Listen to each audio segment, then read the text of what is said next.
அதான் நம்ம அடை ஊற்ற கரெக்டாக வரும். அடை மட்டும் இல்லைங்க, இதை வந்து அப்படியே நீங்கள் வந்து என்ன பண்ணிடலாம், அப்படியே எண்ணெயிலையும் ஊற்றி விட்டு போண்டா மாதிரியும் சுட்டு எடுக்கலாம். நல்லா சூப்பராக மொறுமொறுன்னு வரும். எண்ணெயில் ஊற்றி போண்டா மாதிரி நம்ம சுட்டுக்கலாம். இதே மாவை நல்லா வரும், ரொம்ப சூப்பராக வரும். அதுக்கப்புறம் வந்து பணியாரம் சட்டி இருக்குல்ல, குழிப்பணியாரம், அதுலேயும் ஊற்றி பணியாரம் மாதிரி கொஞ்சம் சுடலாம்.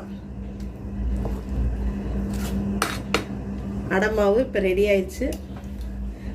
இது வந்து நம்ம எண்ணெயில் ஊற்ற போகிறதில்ல, அதனால இன்னும் கொஞ்சம் மட்டும் தண்ணி கலந்துக்கிறேன்.